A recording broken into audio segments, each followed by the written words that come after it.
Welcome to Neuropsychological Assessment. We're going to go over the domains of functioning and the tests that we use to measure them. Well, you can't really understand how to assess neuropsychology if you don't understand what neuropsychology is. Well, it's the study of the structure and function of the brain as they relate to specific psychological processes and behaviors. It's seen as a clinical and experimental field of psychology that aims to study, assess, and understand, as well as treat behaviors directly related to brain functioning. The understanding that the brain has independent structures responsible for both voluntary and involuntary functions led to the birth of neuropsychology. This meant studying and applying research to the functions and dysfunctions of the brain and how it affects the body as well as personality. This then led to defining mental disorders and cognitive impairments that were characterized by different models of treatment. So over the years, different treatment plans and tests have been developed with the intention to help those with dysfunctions of the mind cope in daily living. So what exactly is a neuropsychologist? Yes, we look like we have a lot of fun playing with kids all day, using blocks and pictures and puzzles and having a ball and joking around, but really there's a reason behind everything that we're doing. Neuropsychology is a constantly evolving field that relies heavily on research and the ability for the neuropsychologist to be multidirectional and experimental in nature. It's essential for us to know and understand intricate behaviors such as emotion in context of brain physiology, as well as the ability to assess what treatment would suit an individual the best. Oftentimes, abnormalities of the brain overlap with one another in terms of diagnoses, which then leads to an ambivalence in the ability to diagnose what the underlying issue is. Therefore, we must work really hard and diligently to assure accuracy and competency. This discipline is extremely difficult, but also very rewarding to us. So just to prove how hard our job can be, we have to understand the disciplines and the principles of many people involved with this child. Many more individuals could be added to this list here, including psychiatrists, therapists, and many other medical specialties, depending on what the issue is. Uniquely, we have to be familiar with everything. We have to know how those people speak, what their terms are, what their purposes are in working with this individual. Our conceptualization, our report, and everything must include all aspects of this client, including their medical history, psychological history, the people they interact with at home and in school. Perhaps there's legal involvement. Maybe they had developmental problems and they had to work with OT and PT and speech. There's a multitude of individuals involved here. So it's very interesting that we as neuropsychologists have to speak to every domain that the child or the adult is involved in. Whereas on the flip side, the teacher works within their own framework. They don't have to understand all these other bits and pieces. Just the same from the court system. They try, but they're not necessarily obligated to understand all these pieces and how it may be representing the person standing in front of them.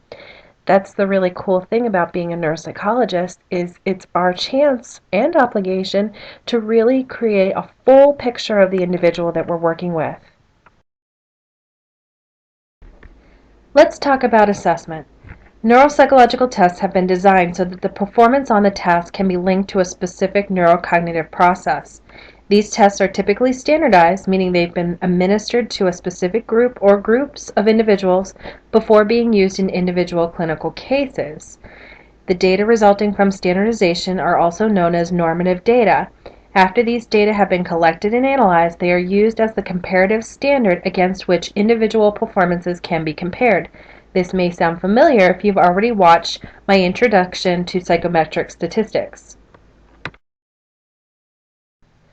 When is a neuropsychological referral appropriate? A neuropsychological evaluation is recommended for any case in which brain-based impairment in cognitive function or behavior is suspected.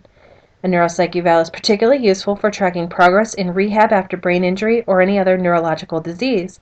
This may include somebody who is post-remission from chemotherapy or radiation treatment. Neuropsychological evaluation can also assist in planning educational and vocational programs. It may also be invaluable for disability determination or forensic legal purposes. This may be the case in an individual who is facing jail time when there's actually concerns about cognitive impairment and perhaps competency to stand trial. To continue about the appropriateness of a referral, typical referrals are made to diagnose or rule out some of the following conditions, as well as to describe their impact on a person's cognitive functioning. This is just a short list of some of the things we might consider, but certainly it's not conclusive. Let's move on for a moment to talk very briefly about brain function and neuroanatomy. As neuropsychologists, it's our job to understand how the brain works and what specific regions are specified to handle certain tasks. Therefore, when we see impairment or dysfunction, we are able to trace it back to some area of the brain that might be contributing. So, specialization of the brain. What this refers to is that different areas in the brain are specialized for different functions. When we hear language, we know to look in a certain part of the brain, as well as vision, memory, all these different things we can usually trace back to several different regions of the brain. Functional interconnectivity. This suggests that areas of the brain are wired together to complete their functions. No brain region works independently of all the other regions. The cool thing is the theory of compensation. So if a part of the brain is damaged, the function that it primarily was responsible for can often be compensated by regions around it. This is also called kind of a neighborhood theory. So this generally works better as well as, or I should say, as far as the age of the individual. The younger the person is, the more plastic the brain is, the plasticity of the brain to pick up and compensate where other areas have left off.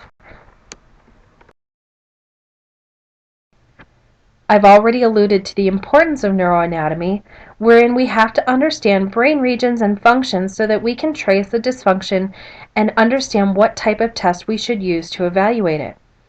For example, an individual has recent difficulty with decision-making, planning, and attention that's unusual for them. These symptoms are executive functions, which we're going to learn about in a few slides from now. But we know executive functions are usually housed in the frontal lobe. Tests of frontal lobe and executive functioning should be used in this case. We also now have an idea of what to look at on neuroimaging, or perhaps request neuroimaging to be conducted. So as neuropsychologists, we want to understand what the problem is, where in the brain things might be going wrong, and how can we compensate or reverse some of these difficulties. So we test domains of functioning. We don't just call it a day after an IQ test because in reality that doesn't tell us too much about the individual. We need to test all the different areas that are contributing to the problems that our individual is presenting with. This may include some or potentially all of these domains listed on this slide.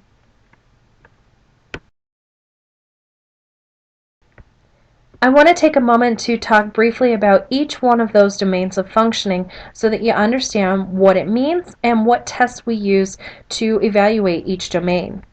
So, intelligence and cognitive ability. Intelligence involves the ability to think, solve problems, analyze situations, and understand social values, customs, and norms. There are two main forms of intelligence that are involved in most intelligence assessments, and these include verbal IQ and nonverbal IQ.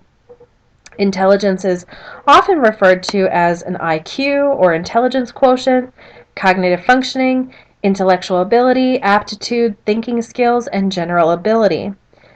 Intelligence testing is the estimation of a person's current intellectual functioning through performance of various tasks designed to assess different types of reasoning. Now, this IQ score does not equate the be-all and end-all. It is a time of functioning wherein this person is presenting at this moment.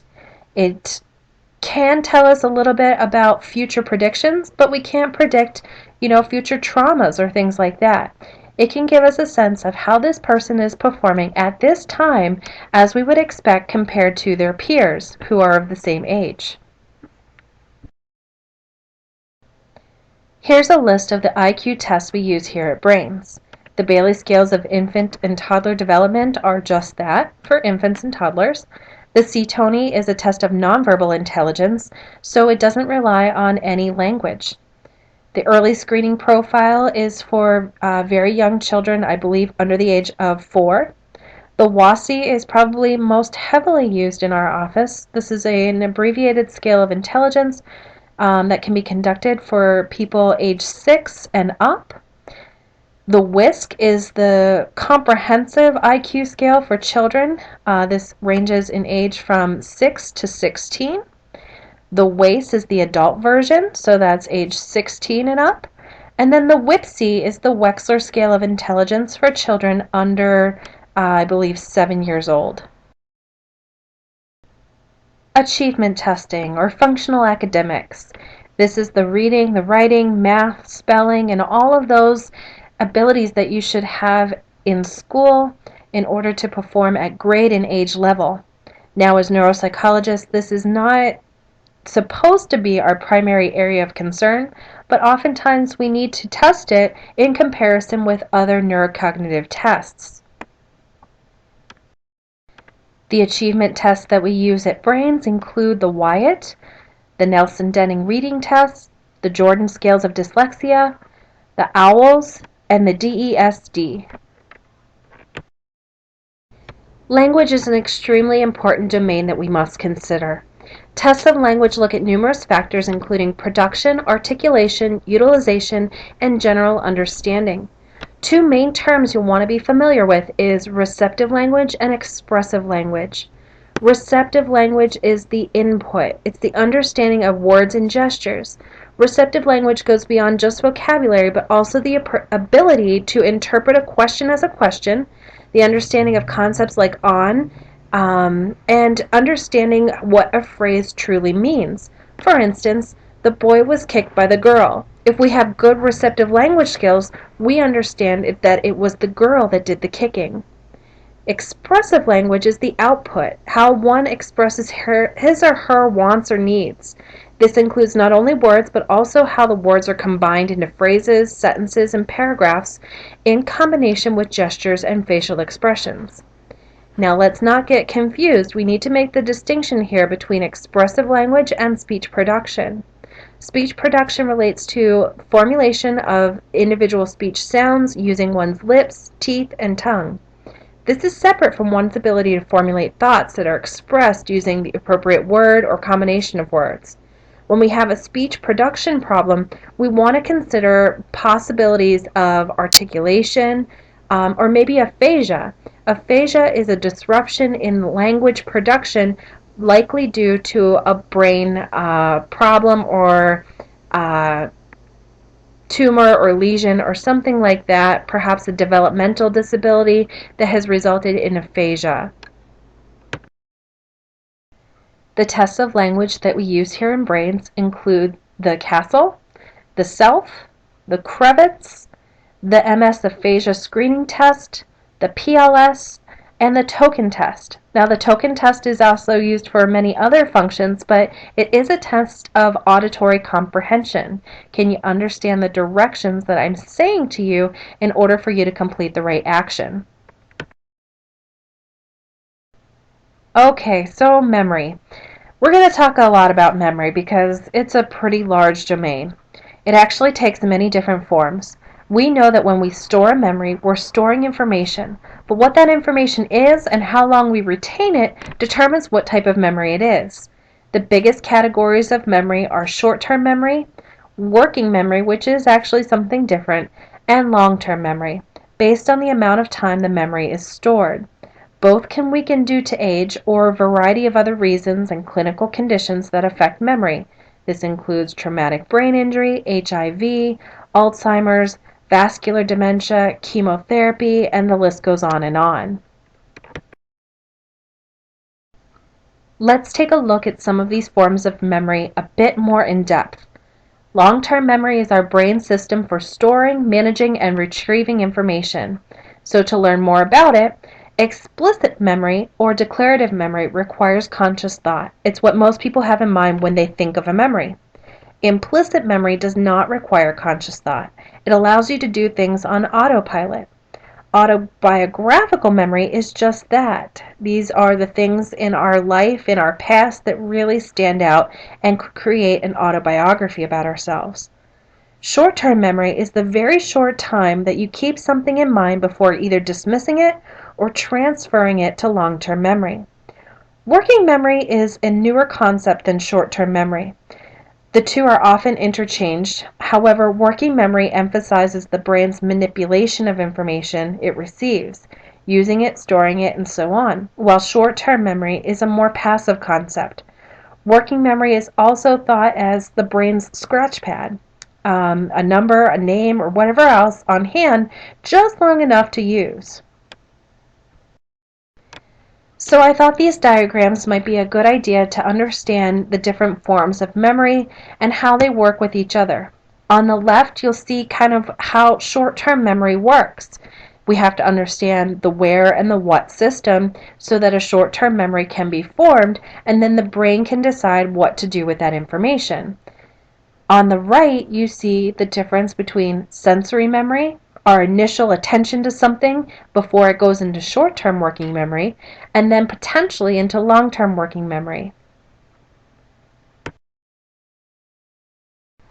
The specific tests of memory used here at Brains include the GMCI, the MoCA, the RAVLT, the RAML, and the RAY tests.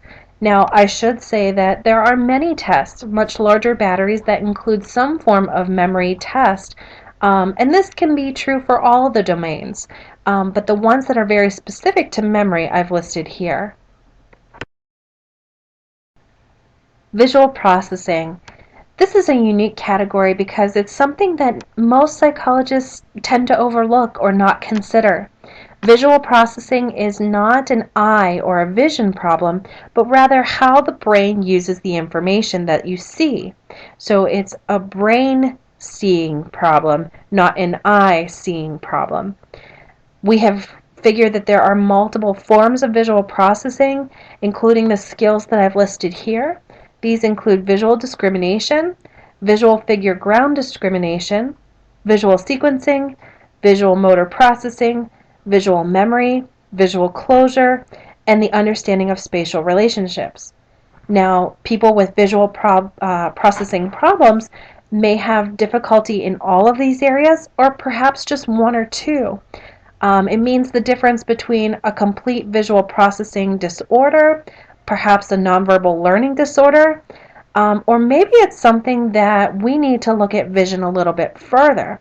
Perhaps it is an eye vision problem that has not been diagnosed previously. Therefore, before we can say it's a visual processing disorder, we have to first send the child or the adult to ensure that it's not an eye vision problem.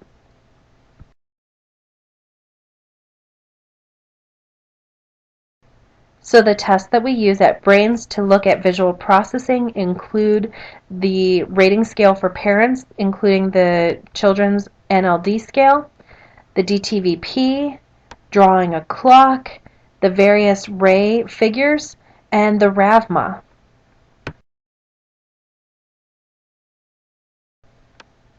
Just as important to consider is auditory processing. So if you understand what visual processing is, it's easy to understand that auditory processing is not an ear or hearing problem, but rather how the brain hears. The ability to hear messages from the ears, distinguish between similar sounds or words, separate relevant speech from background noise, and the ability to recall and comprehend what was heard are so important to life. Auditory processing disorder, APD, also known as CAPD, is a complex problem affecting somewhere around 5% of school-aged children. These kids can't process the information they hear in the same way as others because their ears and brain do not fully coordinate with each other.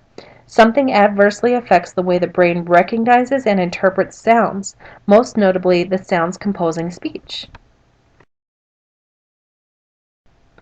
The tests that we have at Brains to look at auditory processing include a checklist, the CTOP, the DSPD, which we also kindly refer to as the purple box test, as well as the SCAN, which is a CD listening test that we use frequently with both children and adults. Perhaps one of our largest domains of functioning includes attention and concentration. Now, you can't just test attention once and be done with it. Attention is so variable. You've got visual attention, verbal attention, brief attention, sustained attention, divided attention. I could go on, but it's the person's ability to focus on information. Depends on what kind of information and for how long. What's happening around you, what's not happening around you. There are so many different variables, and we try to test as many as we can in order to fully understand the person in front of us. The tests that we use for attention include, but are not limited to, the ACT, the Hale-Dankla, the IVA, the PASAT, the Teddy Bear Cancellation Test, the Vanderbilt Rating Scales, and the RAML. With any neuropsych battery, you have to consider the mood and the emotion of the person and how that might be contributing to their cognitive performance. There are a number of psychological principles to consider during an assessment, and any number of them can contribute to or influence testing results. It's important to consider how the person regulates their mood. So we have to look at a variety of variables, including anxiety, depression, trauma, abuse, mania, rages, grief, attachment, psychosis. I'm sure there's many, many more, but those are the ones I'm going to focus on now. At Brains, we have a variety of different ways to test these mood and emotion sort of regulation. It includes a variety of rating forms and computerized personality measures. Sometimes just a good old interview or interaction conversation with the person is enough to get at where the person's emotions and feelings are as well.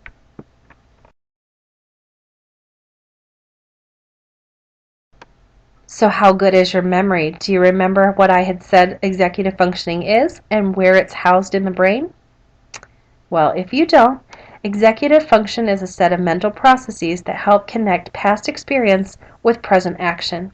People use it to perform activities such as planning, organizing, strategizing, paying attention to and remembering details, and managing time and space.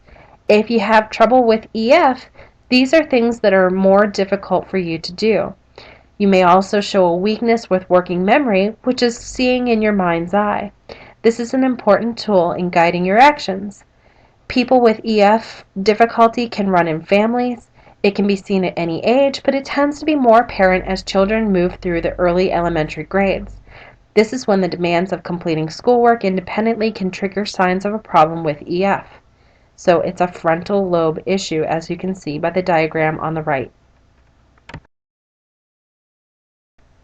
EF can be measured by a variety of tests, but the ones that we use in Brains include the following list here: the brief, the categories test, the CAWA, the DCAFs, the SDMT, TOPS, token test, and the trail making test. Adaptive skills.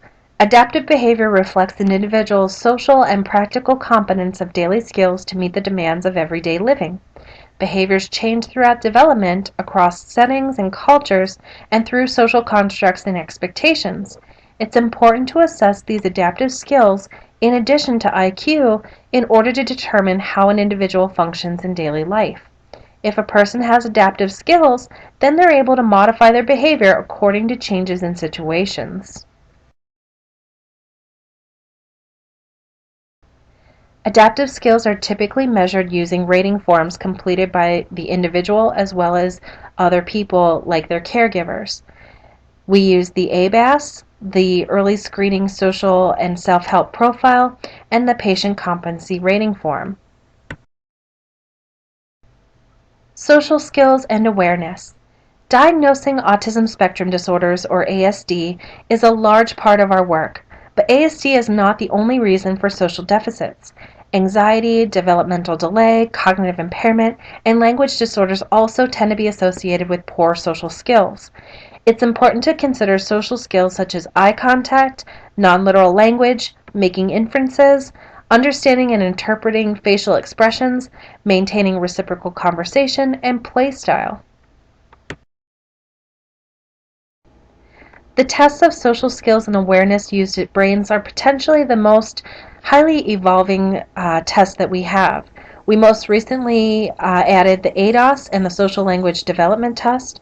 We've always relied on the CASTLE as well as reading mind in the eyes test, along with multiple rating forms completed by parents as well as the individuals and teachers, including the social responsiveness scale.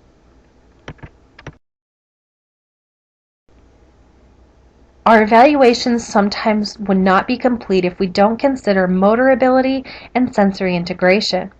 This is the cool thing about being at Brains, where we have access to highly skilled occupational and physical therapists who help us to put together the full picture. And so these individuals might use a multitude of these tests, including the BOT, the Peabody, the Dean Woodcock sensory motor battery, as well as rating forms completed by parents to look at sensory integration. Quiz time! Alright, so how well have you been paying attention and remembering the things that I've talked about over God knows how long this has been going on? So let's look at your executive functioning and the ability to take what you've learned in working memory and try to start to put it into long-term storage. Here's your first question. A neuropsychologist can do all of the following except diagnose autism spectrum disorders, prescribe medication, conduct a competency for trial evaluation, follow a child's progress following a concussion, and advocate for special education services.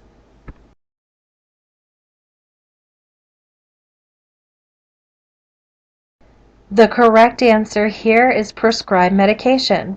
Please don't get us mixed up with psychiatrists. We hate that so badly.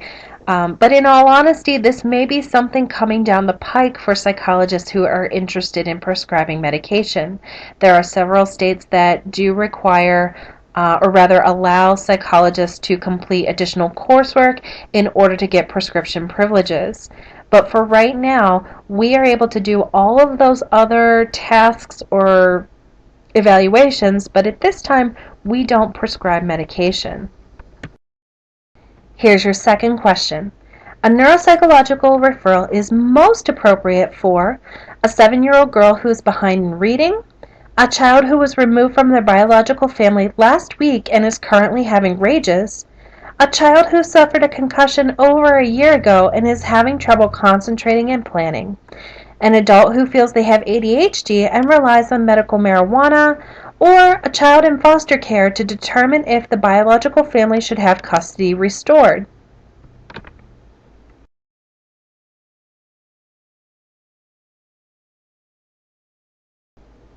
The correct answer for the most appropriate referral is the child who suffered a concussion over a year ago and is currently having problems.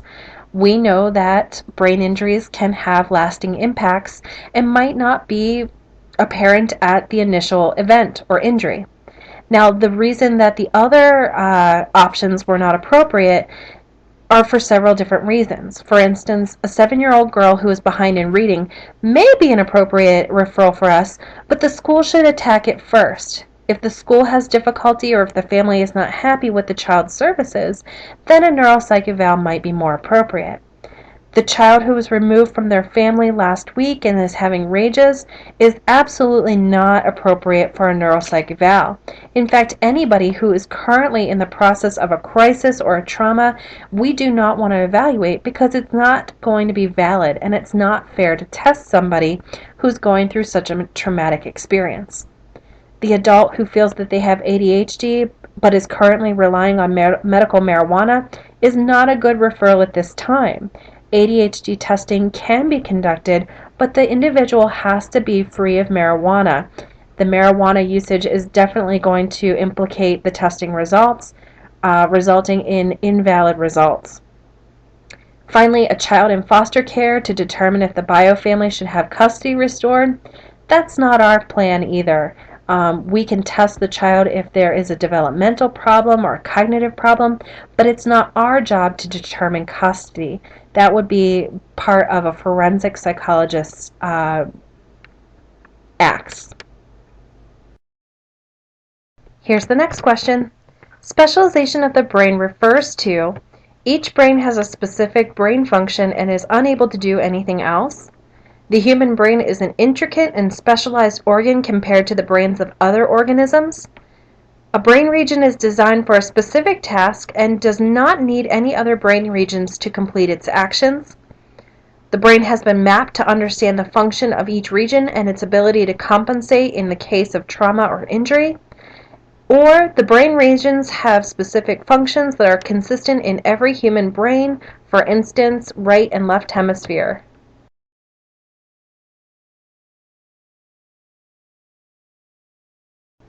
Here's hoping you chose answer D because it is the correct answer. I hope you weren't fooled by letter E because it is for the most part true. However, there is the potential for the regions of the brain to be reversed. For instance, in left-hand individuals, they can have the left brain do the functions of the right brain and the right brain do the functions of the left brain. So for the most part, we can say that a specific brain region has this function in nearly every person, but it's not always the case. Try this one. An IQ score can tell us how this person will function for the rest of their life, assuming no trauma or injury, what a person can and cannot do, how well a person will do in school, true cognitive ability independent of environmental factors that include family, stress, trauma. Finally, how well a person can understand and form concepts compared to other individuals of the same age.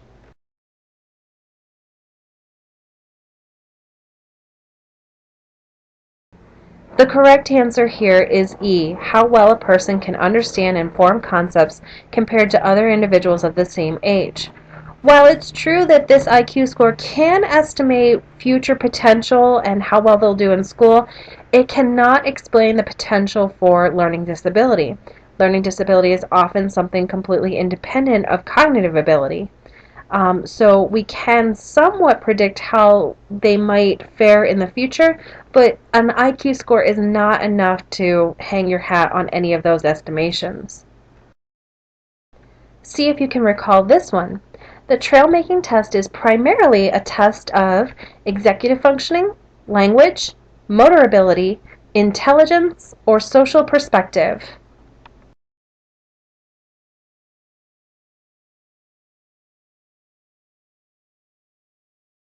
If you answered A, executive functioning, you would be correct. Now, the trail-making test can also look at motor ability. If a person has extremely limited fine motor skills, then they're likely going to perform poorly on the trail-making test. However, the trail-making test at the heart of it is a test of executive functioning. It includes some visual tracking, cognitive flexibility, and planning and organization as well. Let's see how closely you were really listening. A test of aphasia is evaluating what domain? Executive functioning, language, motor ability, intelligence, or social perspective.